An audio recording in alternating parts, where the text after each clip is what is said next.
বাড়িতে আজকে প্রথমবারের মতো আমি সিফুড রান্না করেছি খুবই স্পাইসি ভাবে, আর এটা খেতে যে এতটা বেশি মজা হবে সেটা আমার ধারণারও বাইরে ছিল। বেশি কথা না বলে ভিডিওটা স্টার্ট করা যাক। আজকে এই সবগুলো সিফুড আমি একটা অনলাইন পেজ থেকে নিয়েছিলাম, অ্যান্ড আমার অনেক দিন ধরে হচ্ছে সিফুড খাওয়ার অনেক ক্রেভিংস হচ্ছিল। একটা প্যাকেজ নিয়েছিলাম যার মধ্যে হচ্ছে স্কুইড রয়েছিল, কাঁকড়া রয়েছিল, অ্যান্ড বেবি অক্টোপাস রয়েছে। কাঁকড়াটাকে প্রসেসিং করা দেওয়া ছিল, আর বাকি জিনিসগুলো হচ্ছে আমাকে প্রসেসিং করে নিতে হবে। একটা অক্টোপাস ছিল, এখানে পুরো আস্ত একটা অক্টোপাসই তারা দিয়েছিল। এই প্যাকেজের মধ্যে কিন্তু 6 থেকে 7টা হচ্ছে মাসেলসও ছিল, যেটা আমার অনেক বেশি পছন্দের একটা জিনিস। গুলো আমি অ্যাকচুয়ালি রোড সাইড থেকে নিয়েছিলাম। তো শুরুতেই হচ্ছে আমি মাসেলগুলোকে খুবই সুন্দর করে গরম পানির মধ্যে চুবিয়ে রাখবো লবণ দিয়ে। শরীরে যত ময়লা আছে বা ডেন্ট আছে সেগুলো একদমই চলে যায়। কখনো বাসায় সি ফুড রান্না করে নেই, সো আমার তেমন একটা আইডিয়া ছিল না যে কোনটাকে কিভাবে প্রসেসিং করব। তো শুরুতে আমি অনেকগুলো ভিডিওস দেখেছি, সেই অনুযায়ী হচ্ছে আমি সবগুলোকে কেটে ধুয়ে পরিষ্কার করেছি। শুধুমাত্র কাঁকড়াটাকে প্রসেসিং করে দেওয়া হয়েছিল। আমি হচ্ছে পাতিলে গরম পানি করে নিয়েছিলাম, তার মধ্যে বেবি কর্নগুলো কেটে দিয়েছি,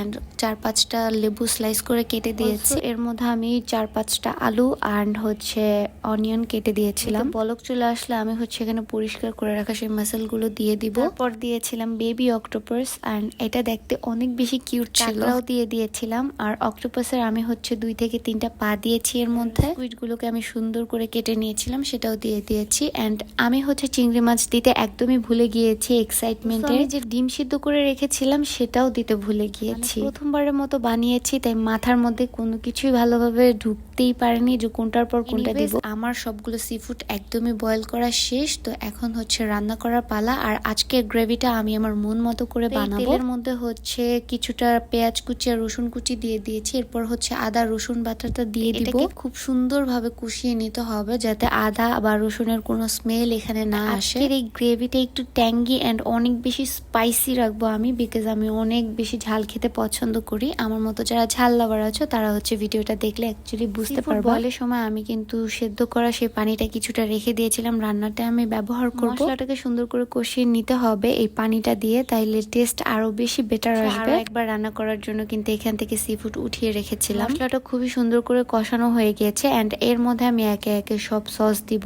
ফার্স্টে হচ্ছে আমি রেড চিলি সস দিয়েছি, সয়া সস দিয়েছি, টমেটো কেচাপ দিয়েছি, লাস্টে হচ্ছে আমি ফিশ সসটা দিয়েছি, এন্ড এটা আমি খুবই সামান্য পরিমাণ দিয়েছি যাতে নষ্ট না হয়ে যায়। মনে হচ্ছে আমি একটু ট্যাঙ্গি টাইপের এন্ড স্পাইসি করে সি ফুড খাবো, তাই হচ্ছে মেইনলি বেশি বেশি করে সস গুলো দেওয়া। একদমই রেডি, জাস্ট সি ফুড গুলো এর সাথে মিক্সড করলেই হয়ে যাবে। 3 মিনিট আমি হচ্ছে সি ফুডটাকে মিক্স করে নিয়েছিলাম, এন্ড আমার এখানে একটা মিস্টেক হয়েছে যে আমি এখানে চিংড়ি মাছ অ্যাড করতে এন্ড ডিম সিদ্ধ অ্যাড করতে ভুলে গিয়েছি।